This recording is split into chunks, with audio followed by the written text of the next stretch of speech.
Hi, I'm DPC music producer H36 and the track is called Who Got All Da Money. Please download, socialize, Facebook, Twitter, let's get it out there. Now enjoy Harley Schlanger, Rouche Pac.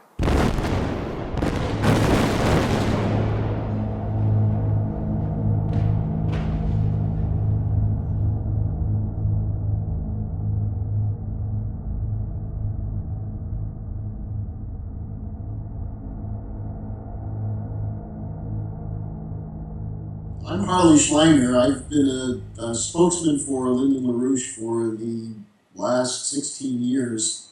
Western State Spokesman is my official title. And I've been working on the kinds of questions we'll be discussing since 1972, when I first became familiar with Mr. LaRouche, whose main work is as an economist and as a forecaster. And what we've been involved in over the years is trying to build an alternative to the acceptable left-right, Democrat, Republican counterpositions in the United States. Because as many people can see, we're dealing with a one-party system here. It's controlled by Wall Street and the City of London at the top. It became completely clear after 2008 when both Democrats and Republicans in the United States supported the bailout. The defense of the too big to fail banks. And we see the same thing in the whole transatlantic region with the Euro and the Eurozone imposing the same kind of policies of austerity against the real economy to bail out the financial system. And so we've been trying to develop an alternative to that for years. We've had some victories, a lot of minor defeats or temporary setbacks. But that's the nature of the game. I mean, human history is filled with tragedy, and only at rare moments do you have a coherence between the crisis and the emergence of an alternative leadership.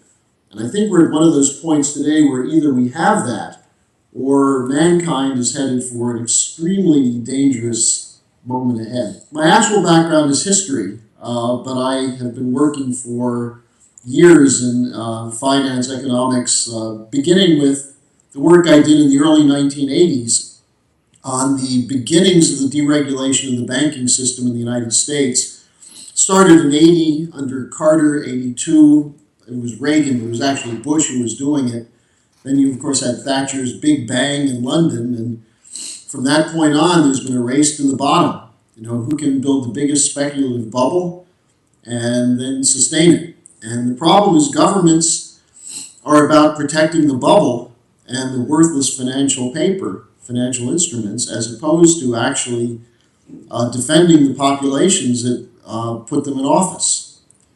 So my background is I've written extensively on economic matters going back to the collapse of the savings and loans, the whole Michael Milken junk bond operation in the 80s, the policies of Greenspan, the dot-com bubble, and of course in the most recent period since 2006, focusing on the real estate bubble and the exotic financial instruments that were invented for the sake of continuing the bubble. Well, some people believe this system was actually created by God. Yeah. So, there's been, to go back a little further than the creation of the Federal Reserve, go back to the founding of the United States. You had two completely different conceptions of what should be done. One was, even though we had defeated the British Empire in our revolution, there were people who continued to be loyal to the City of London, as it was at the time, the British East India Company, the monarchy, who believed that the United States should function as an outpost of an empire. Free trade, at the time it was the gold standard, the pound sterling ruled.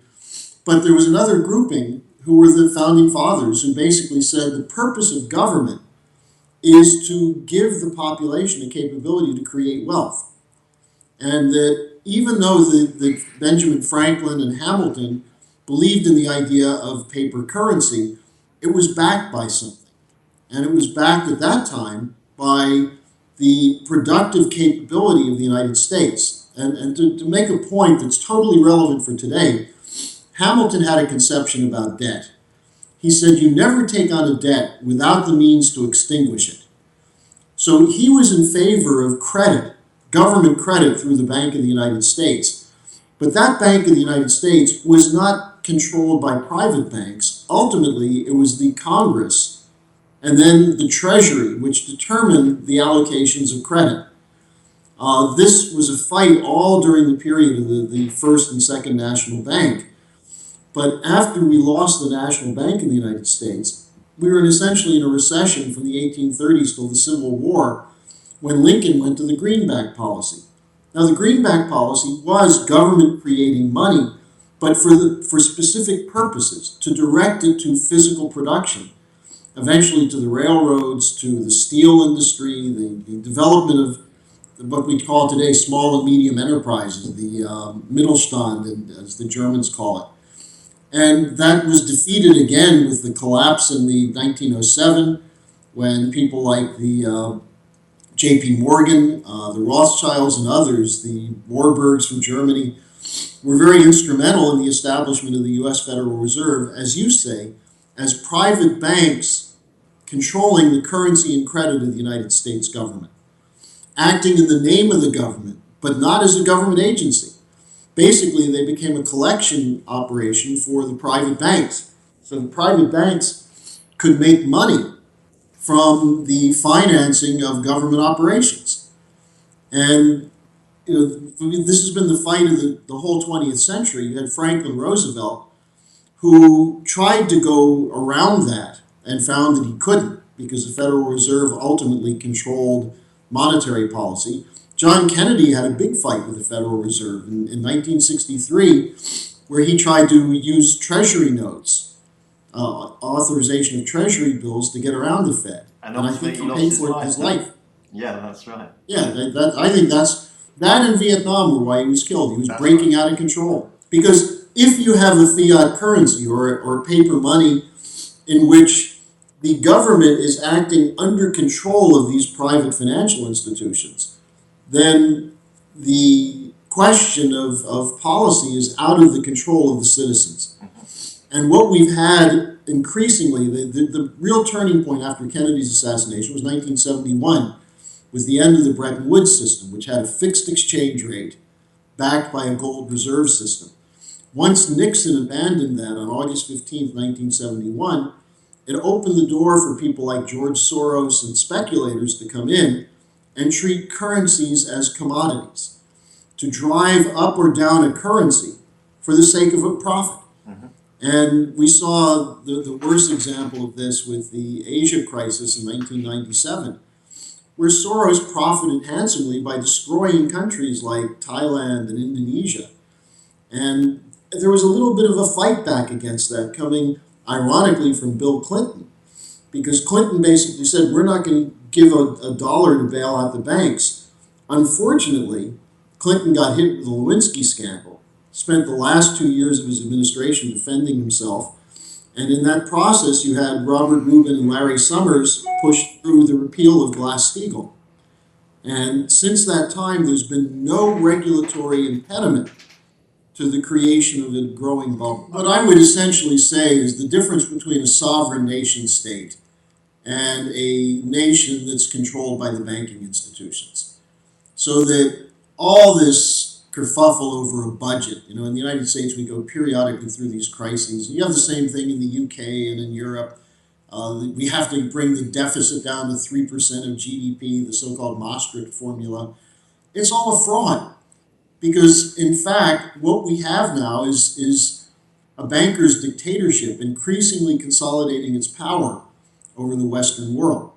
And they're using governments for the purpose of collecting on the increasingly exotic financial instruments that are invented. So just as an example, David, I think this is an important point that most people don't understand. You have the creation of derivative markets.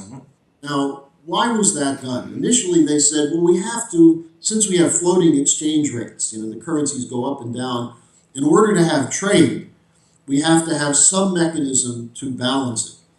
And originally, that was the purpose of the International Monetary Fund, to make sure that when a country issued currency, it was backed by either physical production or, if necessary, gold. That was the whole point of a gold reserve system. So if a country went into a totally crazy period where it wasn't producing anything, the IMF would intervene and they'd issue something called special drawing rights, where you had the access to the pot of gold, so to speak, so that the currency could maintain its fix. Once you got rid of that, what backed up a currency? It was a handshake agreement among bankers. Now, you can't trust the biggest bankers, so what was backing it up? What backed it up was that they controlled governments that could then start manipulating interest rates to protect these speculative investments.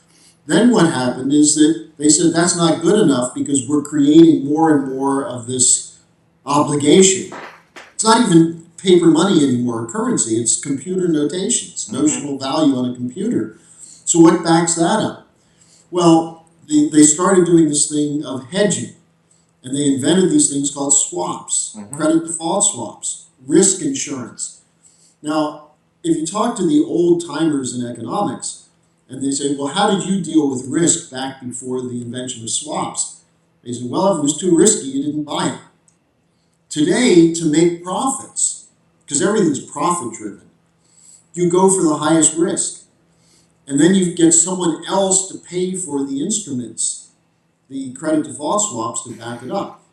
And so fiat money is essentially this ballooning of notional value that comes largely from banks and financial institutions, trading paper back and forth. And of course, they make profit every time they make a trade, whether it's up or down. You have this thing of Goldman Sachs selling, and they're not the only ones who do this, but selling to their clients paper that they're betting against. Yep. And this is the whole cause of the Greek crisis. In order to qualify Greece for membership of the European Monetary Union, Goldman Sachs went in, created these government bonds, which they then shorted, which forced the Greek government to have to go out and buy swaps and other instruments to protect it. And Greece got loaded up with debt. Goldman made a profit for itself and for some of its clients, and the Greek people have paid for it ever since.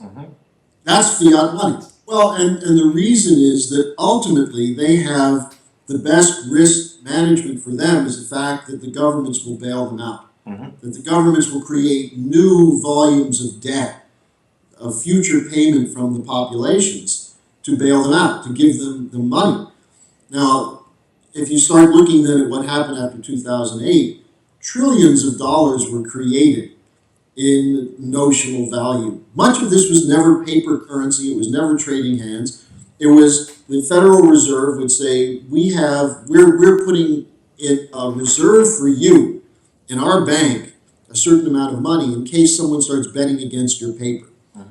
And so you had trillions created that then, instead of writing down the bad debt, which is what should have happened in 2008, these large banks should have taken huge losses. And if they went out of business, the only thing the government should have done is protect the depositors. You protect the depositors and penalize the speculators. That's what a sane monetary system would do. Instead, they bailed out the speculators, let them continue to trade assets at their face value as opposed to their actual value, at the expense of future generations. And so we're sitting here now with, just an example, Citibank has over $170 trillion of derivative obligations on their books. Now their argument is, look, these are counterparty agreements. If they all collapse at once, it's only about a third of that that's a real value. Well, so you're saying $50 trillion, that's 3 times the GDP of the United States in one bank and its obligations. So it may not be a quadrillion in total derivative obligations. Maybe it's 150 trillion, 200 trillion. That's still much larger than the global GDP. And so what we're seeing now in Europe, in Greece and Spain and Portugal and Italy, is what used to happen only in countries like Botswana or Congo or third world countries that were hit with International Monetary Fund conditionalities, which is a new form of colonialism. where every penny the country earns goes into debt payment, and they're not allowed to build roads, hospitals, sewage systems. Now that's happening in Europe and That's Greece. correct. That's correct. And the Greek economy has shrunk by 25% under the policies of these murderous idiots at the IMF, the European Union, and the European Central Bank. So, Harley, let me ask you something, okay? Why would the governments bail out the banks? Now, the way the monetary system works is the banks print the currency and loan the currency or the fiat currency to the government, and the government pays a government bond back to the banks, and then the government distributes it to the small entities, correct? And Yes. And in 2008, when Ben Bernanke was asked who got all the money, I think the first question he was asked is how much money did they come up with and how they got that figure. And it was something like 850 billion. And they said, well, we just needed a big number. I'll find that quote somewhere. But I think that's what Bernanke said. And then when he was asked, where's the money gone to? He said, we don't have to tell you. So why would the governments bail out the banks? Well, because the banks control the governments. Thank you. I mean, it's very simple. And if you look at the situation in a country like the United Kingdom, the British monarchy is basically sitting on top of an integrated cartel arrangement, which used to be called National Westminster, Royal Bank of Scotland. It brings in Banco Santander from Spain, the BNP Paribas, Deutsche Bank, which is essentially a London bank. That's right. These are integrated cartels, and they have a power that is far greater than mere money and corruption. This is where the power lies in the world right now. Jamie Dimon of J.P. Morgan Chase has much more power than President Obama. In fact, he basically owns Obama. These cartels own them. And I know that I had a chance to look on your website a little bit, and I noticed that you're not a great fan of the monarchy. No, I'm not, sir. if you look at the question of who runs the world right now, there's been a shift from the old landed nobility to the financial elite. And even though the Queen is a doddering old bag of wrinkles, and Prince Philip is a murderous genocidalist, He is. they have an enormous amount of power. They do. Through the Privy Council, through the control they have over the monetary system. What happened in the UK when the banks got in trouble? They were basically nationalized. That's right. And the debt was passed on to future generations. Now, when you ask why that happened, there was a fight in the United States over this. In September 2008, when Paulson, former Goldman Sachs CEO, who was then Treasury Secretary of the United States, went to Bush and said, look, Lehman's going to go, but it could trigger a collapse of Merrill Lynch, Goldman Sachs, Morgan Stanley, and so on, so we've got to do something. They originally came up with a figure of $700 billion. Now, it was called the Toxic Asset Relief Plan. The idea was you were going to use that money so the banks would have operating capital to write down the bad debt, toxic assets.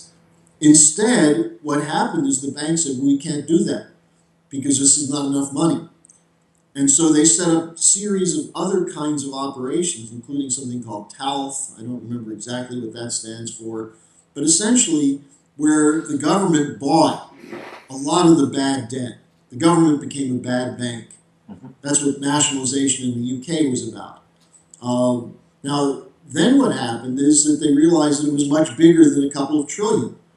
And so they came up with quantitative easing, 1, 2, 3, 4, 0% interest rates, where the government essentially, through the Federal Reserve or through the central banks of Europe, gave money to the banks to buy the bonds. Even though the interest rates in the government bonds were low, they had free money. So if they got 2%, that was a 2% profit. And then they would use that to leverage it up to go into the more exotic instruments. Because look, these banks have been making 10, 15, 20% on their derivative operations. The London whale is an example. When these things go bad, you risk the whole banking system. Now, in the meantime, what happens with governments? Well, they're told, gee, we have all this money out there, we can't afford to pay for health care. We can't afford to pay for roads or upgrading the electricity grid or anything that's essential for human survival. In the United States, we have no money for water projects when we've got the whole western part of this country becoming a desert. I mean, there's already a lot of desert in the Southwest, but now you're seeing cities in California cut off from water. Well, and let me just give you an example of how this private control works. A company like Nestle, which is one of these global corporate cartels, is able to get almost free water from California reservoirs, which they then turn around and bottle, and they export it out of the state. So then they say, well, it's not that much water. It's the principle that's involved here. They're allowed to speculate and make money on the privation of people. The fact that farms are shut down, that cities are cut off by 25% of their water use. So, we're seeing this commodification of everything, or the financialization of everything. Now, after 2008, we were told, okay, look, we'll bail you out, but then we're going to have new regulations. And this was a fraud. You had the Liikanen Commission in Europe. You had the ring fencing proposal from the head of the Bank of England. We had the Volcker rule in the United States, which was a joke. It was written by the swap dealers. You had a 1,200-page bank regulation bill that didn't do a damn thing to regulate the banks, except the smaller banks. And it essentially created a situation where smaller banks can't compete. The regional banks, it actually put money into the physical economy. And so this is why people like Lyndon LaRouche, who forecast the 2008 collapse in 2007, or William White, the former chief economist for the Bank of International Settlements, are saying we're headed for a bigger, more dangerous collapse this time. When do you expect that to take place? Well, it should have already happened. Yeah, that's the thing. And you see people profiting from this by going out to the suckers saying buy gold, buy silver. Those markets are completely controlled. You had all these people in the United States after 2008 threw their life savings, what was left of it, into gold and silver. And you had a 20, 30, 40% depreciation. Because these are not, the model of supply and demand and efficient market theory. This is all a fraud. It's one giant Ponzi scheme or swindle. So you're saying don't invest in gold and silver? Well, I'm not an investment counselor, so I'm not going to tell people what to do. I just say a smart person would realize that every market is rigged. And if you want to do something to guarantee your future, get involved in changing the system. Let's take the power away from the bankers. And I think we're starting to see in the United States in the 2016 election campaign, you have the so-called inevitable, a Bush versus a Clinton. Yep. Now, nobody wants that. Nobody trusts Hillary because for whatever qualities she had that were decent in 2008, she sold them all out to serve as Obama's Secretary of State. She won't break with Obama. Harley, can you list me 3 decent qualities for Hillary Clinton, please? Give me 3 decent qualities. I can give you one. Go on. In 2008, after she started losing to Obama, she started speaking a kind of radical populism that enabled her to win most of the primaries. But by that time, it was too late because Obama had stolen all the caucus states. So her decent quality was that she recovered from a very stupid campaign strategy of being inevitable. But she's never recovered from losing to Obama. Well, I think Bill Clinton was more of a mixed figure because on a couple of occasions he stood up and did things that were presidential. He did fight the banks over the Asia crisis.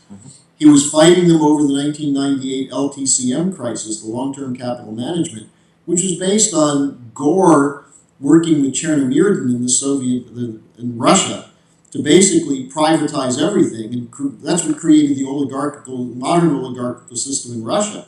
And huge profits for London and Wall Street.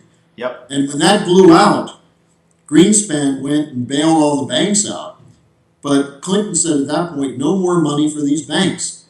And I think that's when the other side of Clinton, the compromise side, got him in trouble. They had all these scandals.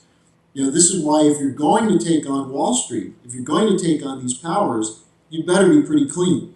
Yeah, he wasn't. You do need to be really clean. So that was the problem with him. And they control Hillary. They've got her by the balls, you might say. Yeah. And then you look at the Bush family. The Bush family has a history going back to the 1920s of funding Hitler. That's correct. I mean, directly. Prescott Bush was a funder of Adolf Hitler through the Harriman Bush Union Bank Corporation of New York City. Thank you. And George H.W. Bush was a genocidalist. He sabotaged, after Reagan was shot, Reagan was never quite the same. That happened in 1981. Bush controlled the Blue Ribbon Commission on Deregulation, which did the banking deregulation. Bush himself, the Bush family keeps degenerating. Even though they have power, they're dumber each generation. George H.W. didn't want to go into Iraq initially. And it took Thatcher to come in, and as Bush said, she stiffened my spine. I think that's the only thing Thatcher could stiffen on Bush. But in any case, the U.S. ended up going into a war in Iraq. So we never got out of that. You felt that you think that Thatcher drove Bush into that war initially? That's interesting. You see, you and I may disagree on this. I've never heard that before. That's really interesting. The role of British control, and by British I don't mean the UK or the people of Britain. I mean this elite crowd. The empire. Yes. Thatcher played a leading role in shaping U.S. policy. Yep, that's true. In terms of the Big Bang Theory, the London banks. And basically the argument was if we don't follow London, London will get all the business. Mm-hmm. And of course London had the proprietary interests in the Indies and the offshore banking. All of this was invented by the swindlers in London. I mean, it's not that they're so clever. How do you sustain an empire when the country's turned into a rust bucket? Mm. You go out and control the monetary flows. Mm-hmm. So that's the power of the city of London. And Bush went along with Thatcher on that. Look, Tony Blair was instrumental for getting Bill Clinton to bomb in the Balkans. And now the UN report comes out and says there was no genocide by Serbia in the Balkans. But the Balkan bombing was a prelude to all of these things. Then you look at the Blair, interestingly, New Labour, the so-called left wing in Britain, telling George W. Bush, we've got to get rid of Saddam. Right. And they played on Bush's stupidity because Bush actually believed Saddam was going to try and kill his father. And the idea that we were going to go in and clean up the Middle East by overthrowing a dictator. I mean, look what we've done by getting rid of Saddam and getting rid of Gaddafi, and what would happen if you got rid of Assad. What would happen in the Middle East now? Havoc. Yeah. So, and then Blair continued to play that role with Obama, with his role in the so-called quartet.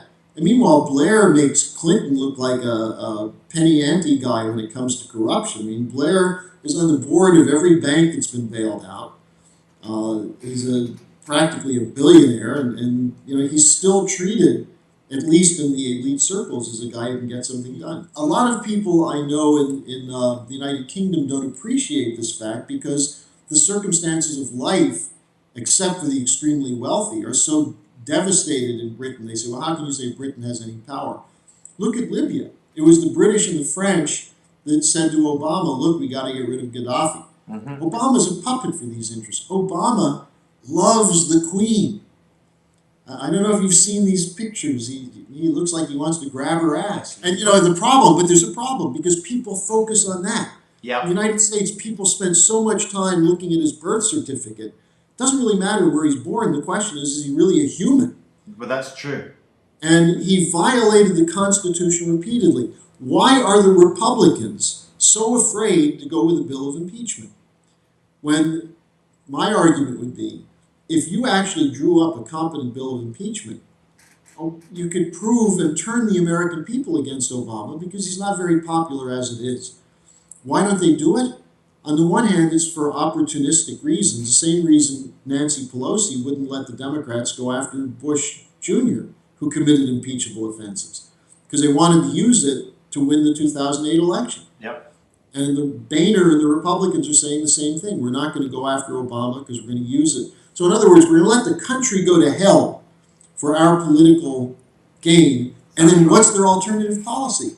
They don't have one. They're run by the same master. Now, here's the interesting thing, that these guys have a lot of power, but it's partly the power of a population that's turned off. That's correct. It's not thinking. Because you have two things. One is you have a lot of people who now have some conversant capability of what we're talking about. They know there's some power there that they don't see behind the scenes. They say, well, why is it that Hillary and Jeb are supposedly inevitable when no one likes them? And so we're seeing lower and lower participation rates in elections because it means nothing. Now, then you have what's even worse is people who know this, who go out and say, here's why we can't do anything. These guys are so powerful. And the extremes say, well, they're aliens or lizards, or you're basically giving supernatural power to what are essentially a bunch of corrupt, immoral bums. And they're bankrupt also. You see, this is the thing that's so disappointing when you deal with politics. And you see people, they're terrified of taking on Obama. Why? The clever thing about choosing Obama is that he's done to African Americans what no white president could ever do. Yeah. He's destroyed them. And yet they take it because they say, we don't want to turn on one of our own. That's right. And the liberals and progressives are afraid of that. And some of the conservatives say, well, if something's done to Obama, there'll be race riots. Yep. So what they've done is they chose a cipher to sit in and read the teleprompter to carry out policies that no one supports, but they're afraid of. Now, what is it people are really afraid of? It's that they're going to be forced out of their comfort zone to have to do something. Now, our American Revolution was a minority movement in the United States. Only about a third, if you would have had Gallup back then, you would have said most people either were accepting the monarchy or didn't want to fight. Yep. We had a handful of people like Benjamin Franklin and Hamilton and Washington and Jefferson when he was at his better moments, who were willing to risk everything to get out from under the tyranny of the empire. Yep. Today you have a problem where maybe 5% are willing to fight. That may be an exaggeration. I mean, what LaRouche says is we need a Gideon's army. But if you actually had a small number of people who fought, including in the United Kingdom, I mean, there you have the monarchy is the institution and the game of the parliament. I mean, you look at what's it called, the Prime Minister's questions, or you see what a hoax the whole idea of a parliamentary system is. Absolute scam from start to finish. It's almost scripted like a reality TV show. Correct. And people watch it and they start saying, oh, well, he made a good point. Well, who cares? What's the point? The Republican fight against Obamacare was an example of clowns piling into a Volkswagen. They all jumped in and said, this is no good. None of them fought it effectively because Obamacare is an insurance bailout. Has nothing to, it's not a European-style socialist. No, it's not. System. Nothing to do with the people. It's to do with the banks making more money and crippling the middle class. And destroying the medical profession to boot. Correct. Yeah. But all in the name of fairness. Harley, in healthcare, especially a global healthcare, which is going through a period of globalization regardless, has got nothing to do with healthcare. It's got to do with policy and finance. That's for sure. And control of lives. Yeah. And especially vulnerable people as they start hitting retirement age and start having illnesses. And you have to go through insurance companies now in the United States because it's private insurance. The insurance companies will disallow almost any expense initially. And if you don't have the strength to fight it, you're going to die. So let me start with the bail-in question. The bail-in basically is a result of the unpopularity of bailouts. If governments were going to come in and bail out banks and then cut off spending for health care, the social safety net, and so on, you're going to get a reaction. And sooner or later, it's going to be a violent reaction. So they came up with a fraud called bail-ins. Now, the whole idea is that the argument is that, well, let's have the bondholders take the losses. Let's let the banks take the losses. Well, most of the speculative instruments are no longer in the hands of the bankers. They've put them in people's retirement accounts and people's pension funds.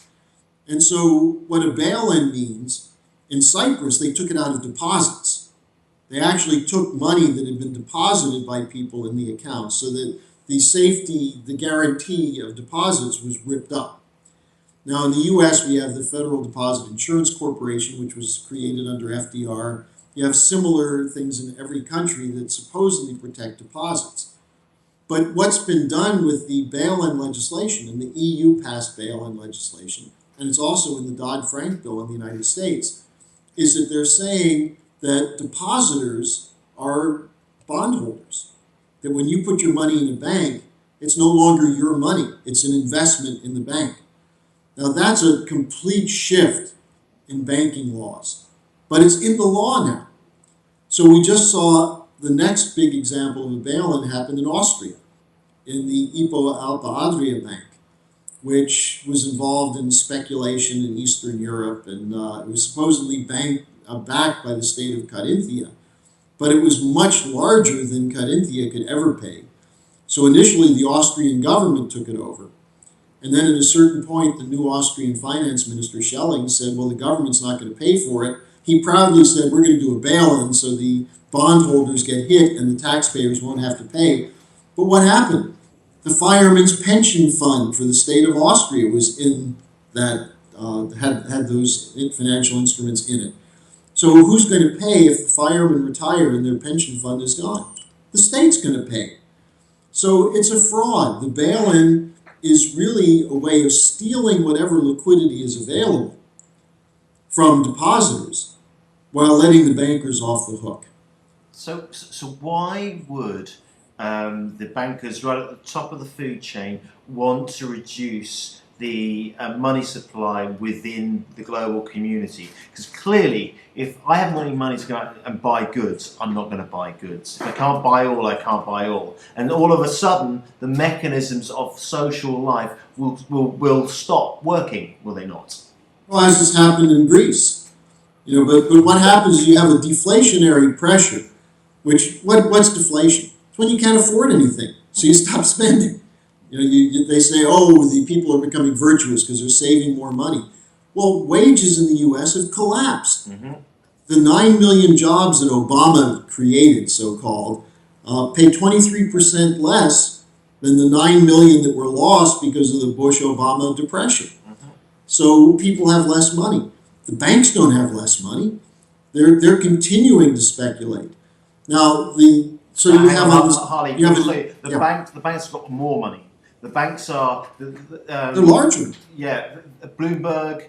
The best investment area for Bloomberg suggests for the banks is Venezuela with 700% return on investment. Venezuela in a complete collapse currently.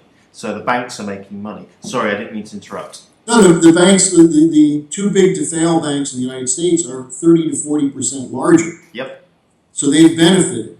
Now, you ask about the question that if we have this as a policy, bail-in as a policy, what Thomas Honig, who's the deputy director of the FDIC in the United States, he used to be the head of the Kansas City Federal Reserve. He's a big supporter of going back to Glass-Steagall. He was asked in a congressional hearing, well, will the bail-in policy work if one of these large, systematically important financial institutions, sci-fis, if one of them has a run, will the bail-in system work? And he said, no, because they're all totally integrated. It won't work. So people on the inside, and Honig is at least speaking out against it, others know it won't work. Now, this gets to the question you asked about Russia and China. Look, why are we deployed against Russia? Why are we building up NATO? Why do we have anti-missile defense systems in Romania and Poland, which were supposedly aimed at Iran? But the Russians have said from the beginning it's aimed at them. Has nothing to do with what Putin did in Crimea. It has to do with the fact that he rejected the Western financial system because he knows what damage it did to Russia under Yeltsin in the 90s. Mm-hmm. And what Putin's trying to do is to use the natural resource wealth of Russia to build the nation. And he wanted to do that with the West. But the West said the condition for any loans to Russia, the condition is you have to open your banking system, which Putin had shut off because of the looting, the one-way flow of wealth out of Russia. So what did Putin do? He looked at China. China, which is now trying to go from what was essentially a slave labor export economy to building up a middle class in China. Yep. And they're making a great deal of progress in it. And what are the Russians and Chinese talking about? Infrastructure.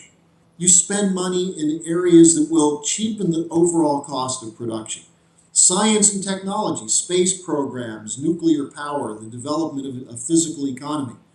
And instead, the West said, no, you have to join us. And Putin had a very earthy statement about this. He said, why should I buy someone else's spoiled food? All it will do is give me indigestion.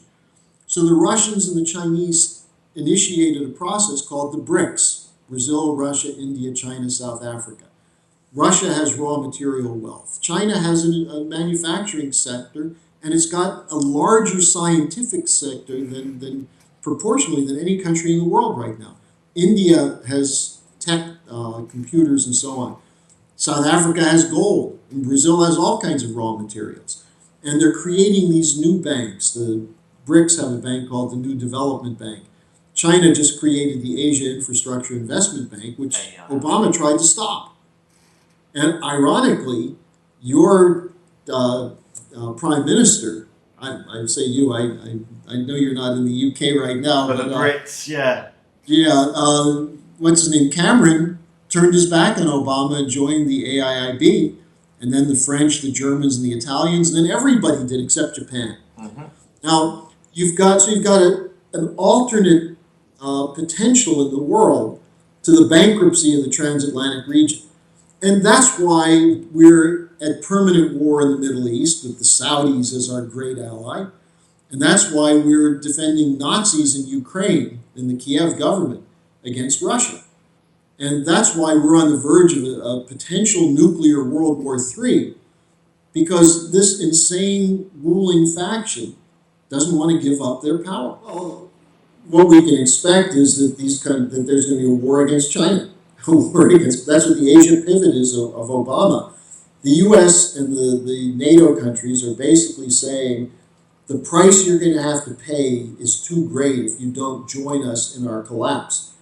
Now, the problem with this is that you have some people in the U.S., in the Defense Department, who are complete lunatics. I don't know if you're familiar with the movie Dr. Strangelove. I am.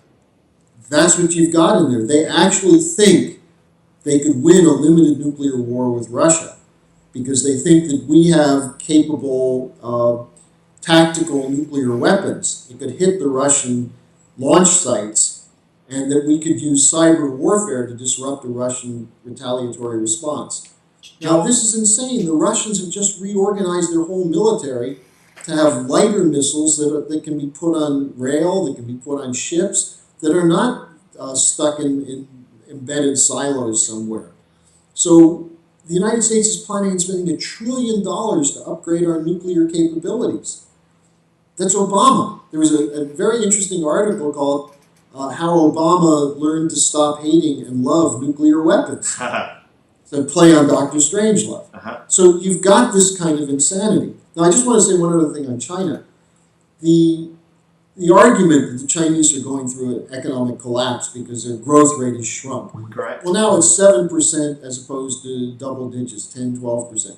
But it's 7% of a much larger economy now. Europe is at a 0% growth. The first quarter of 2015 in the United States was 0% growth. We'd love to have 7%. Now, the problem China has is it's not easy to make a transition from a peasant economy where a third or so of your population is on a survival basis to a modern country. How are they trying to do it? The way we did in the United States, with technology, with science, with infrastructure, with building up the interior of China, which right now is undeveloped, and creating work for people who no longer have to be employed in factories at slave labor wages or subsistence agriculture. We should be cheering that on. This is one of the great developments of our modern time. Same thing with India. India needs sanitation. They need all sorts of things. They're still suffering from a caste system, which is a remnant of the way the Brits controlled the Indian subcontinent. And Modi's trying to do that. We should be working with them because we need the markets. That's why the Germans, the French, the Italians, and Cameron all decided to join the Asian Infrastructure Investment Bank because they'd like to bid on building railroads through Mongolia and nuclear power plants and water projects. And they're going to be left out of it if they don't. Now, on the question of what happens to the dollar's a gone bunny. I mean, the dollar is based on the idea that we can impose the terms of trade. One of the big fights right now that people should pay attention to are these free trade agreements with Europe and Asia, which Obama and the Republicans are trying to ram through without any debate, the so-called fast track. And there's a growing opposition to this from the what you might call the libertarian wing of the Republican Party, the Ron Paul wing, joining with the hardcore liberal progressive wing of the Democratic Party. You have a potential for a new majority against Wall Street. And it's very interesting. We have a presidential candidate named Martin O'Malley, a former Maryland governor, who's making the fight against Wall Street the center of his campaign. Then you have Elizabeth Warren, the senator from Massachusetts, who's doing the same thing. And all of a sudden, your buddy Hillary is saying, oh, I'm not with Wall Street, I'm with the people. I just spent a few weeks in Europe recently, and my wife is from Austria, so I spend time there, and I'm very familiar with what's happening with the Eurozone. And we've got maybe a month and a half left of this Greek drama. And the government of Cyprus in Greece, and Varoufakis, the finance minister, what they're saying is, we're willing to go a little bit. And they're basically pitting the IMF against the European Union. But they're saying they're not going to do a new slate of reforms. It's going to kill the Greek people. So you have, on the one side, you have an immediate crisis because the Greeks are preparing to opt out of the euro. Now, Schäuble, the finance minister of Germany, is saying, well, if they want to go, let them go. Big deal. Now, Greece is 2 to 3% of the eurozone. But Spain is 8%. Yeah. Italy is 15%. Portugal's another 6%. You're talking about, and look, France is in trouble. The French economy is in big trouble, and the German economy. The combination of the collapse of the internal market in Europe, what they call deflation, and the sanctions against Russia, is creating enormous pressure. And that's why you have Draghi with his big bazooka, saying we're going to pump whatever is necessary. But there's not even a demand for the bonds right now. Governments don't need the money because they're not spending it. So the problem in the Eurozone is that the whole system was an artificial attempt to have a political unification for the banks. It was driven by the financial system. If you really wanted to have a confederation or a federal system in Europe, it should have been driven by a political agreement that would include economic development for the southern part of the continent. Instead, they tried to do a one-size-fits-all financial agreement, which would never work. And people knew that. The old Gaullists knew it back then. Someone like Nigel Farage, for all his quirks and everything else, I mean, he's right. The Eurosceptics are right. It can't work. Now, the problem is that the more it seems to crash, the more intent they are in imposing their insane austerity policies. And I do some radio programs in the United Kingdom, and I get these questions all the time. Well, what's going to happen to us? You're screwed. Well, preparing for the worst, I mean, here's the problem. Let's take the preppers in the United States. We're buying gold, guns, beef jerky, and water. Now, the gold thing is really, if you actually have enough gold, they're going to come and take it. So there's no security. Or else they'll just depress the price, and you'll end up losing everything. You can't eat gold. You can't burn it. It's a limited value. In terms of the ability to defend yourself, if you have total anarchy and chaos, unless you're prepared to start shooting your neighbors if you have food and they don't, there's no security. The only security in the modern world is to reestablish the principle of institutions of self-government in which people fight for change. Now, this is why what's happening in Greece is so interesting. Syriza, the party that's now in power, was at 5% in the polls 2 years ago. They were a blip on the political spectrum. Now they're at about 70% support inside Greece. And if they have to, they'll do a referendum. There's talk of going back to the drachma. Yep, but also there was just a deal. The Gazprom of Russia just signed a deal since the idiot Europeans shot themselves in the foot by doing away with the South Stream project of Russian oil and gas coming through Bulgaria. Now the Turks, who supposedly are NATO, they want to be in the EU, they just made a deal with Russia. So the oil and gas will come through Turkey, through the port of Piraeus in Greece, which the Chinese are upgrading, and the Russians are prepared to give 5 to 10 billion euros to the Greeks as the beginning of a plan B. So what's the solution? I mean, I saw it in Austria, people moving away from the idea of the euro, not just as an anti-euro, because this is the problem with Farage and Marine Le Pen and some of the others. The reaction against the euro may be popular in the short term, but it's not a program.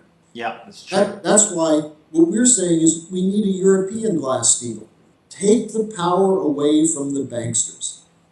Put it back in the parliaments. Now, your parliamentarians are corrupt and stupid, vote them out. Bring in people who represent true national interests, but national not in the sense of a 19th century nationalism, but a modern nationalism which recognizes the benefits of trade and cultural exchange, but also will defend the institutions of your nation. That's why we have to defeat this free trade agreement. So there's a pathway out of this. And then what we're fighting for in the United States, with what I do with the LaRouche movement, is we're trying to get the United States, instead of fighting the BRICS, to join them. Which means we got to get rid of Obama, we got to get rid of Clinton and Bush, open up the election process. And what Mr. LaRouche is saying is we have to pre-orchestrate the election.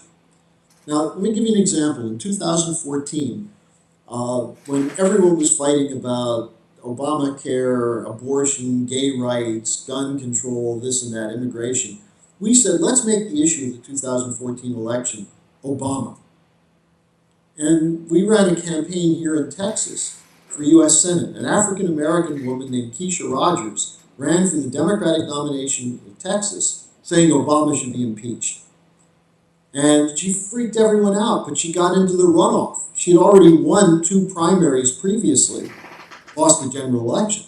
But it showed, and this is with a tiny portion of the people voting, if people actually see there's a chance to have your vote count to do something to help, who knows what can happen? You know, the UKIP, I don't think they're the solution. No, I don't. But we have to shake things up.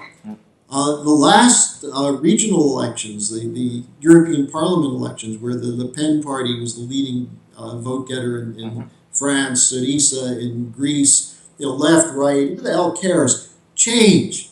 Podemos in Spain, we've got an opportunity to, but they've got to do it programmatically. It can't just be the euro is bad, we need to go back. You can't really go back to what existed in the 80s. You need something better. Now, what I think is important is that we've got to make sure that we don't have a war in Ukraine. NATO must not beef up the Ukrainian military, which is run by neo-Nazis like Dmitry Yarosh, whose loyalty is to the old SS brigades from World War II. When the Ukrainians, a small group of Ukrainian nationalists, joined the Gestapo and the SS to kill Russians, Poles, and Jews. These are the people that we're arming now, talking about arming in Ukraine. If we can break out of this anti-Russian sentiment and start negotiating with the Russians, what would you like to do? How would you like to see Europe? How would we like to see Europe? Now, the other thing is Europe's got to free itself from the, and when I say Anglo-American, look, the British are clever. They're not in the euro, and yet they end up controlling euro institutions. Yeah, it's absolutely incredible. Yeah, the Anglo-American Corporation. Very So the Anglo-Americans have to be booted out Yeah, they do. if you really want a Europe that will work, a de Gaulle type Europe. Go back to a de Gaulle, Adenauer kind of nationalism, which is based on building the internal economy. Now, we could do that, and in the United States, we've got most of the Republicans in the United States are fools and idiots. Their whole thing is they're against Obama, but they're not going to do anything about it. Their policies are not so different from Obama's. Obama, many of my friends are beginning to realize Obama could have been a Republican in terms of what he's done. So the idea of making the fight against Wall Street and the City of London and their control over the political process, that's what's needed. And anyone who says you can't win the fight, just tell them that their cynicism is causing them to be intellectually impotent. I don't care how many facts they have about the Bilderbergs. Big deal. Are you out there doing something about it, or are you just trying to convince people that you know a lot about what's bad? That doesn't change anything. But the important thing on Hitler is that it wasn't just Edward VIII as an anomaly.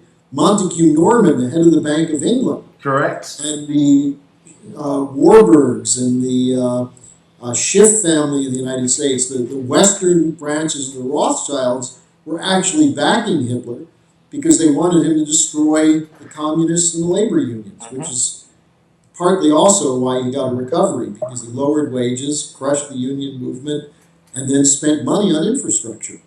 So he had a partial plan that would have worked. Because war is big business. Well, that's also true. Yeah. It's arguably the biggest industry in the world. And this is why we focus on the Bushes. That you have a direct continuity here, including with the Dulles brothers and the people who were fighting Kennedy, who were involved in this. I don't know if I have any more copies of it. If I do, and you send me an address, I can send it to you. We did a book called The Unauthorized Biography of George H.W. Bush. Oh, wow, I'd love to read that. There's through the whole family connection. We were the ones who dug up the Union Bank Corporation of New York, because one of my associates was looking through the archives and he found it. The bank was seized under the Trading with the Enemy Act in 1942. The amazing thing is Prescott Bush was one of two American board members of that bank that was funding the Nazis after we had declared war. It wasn't just they brought Hitler in, they continued to fund it. How did he end up a U.S. Senator? With a son and a grandson as president. We have a website, LaRouchePac.com. That's LaRouchePac.com, where we put up videos, news stories. It's updated every day, and it gives people a sense. And there's a section on it called Action, where you can log on and you can get leaflets, you can get resolutions, things you can take to people and fight it out with your friends. If someone wants to contact me, I'll do what I did on the couple of radio shows, give my email address. That's how we got in touch. I'm more than happy to get back to people because this is what I do. This is my life, and this is what Mr. LaRouche is almost 93 years old, and this is what he does with his. He's still functional in a very high level. So if someone wants to reach me personally, within limits, I can call you back or at least correspond via email. My email is harleysch, that's HARLEYSCH @gmail.com. But the other thing is that we've just got to get people the intelligent people, who are also moral people, to realize we're about to lose civilization if we don't make these changes.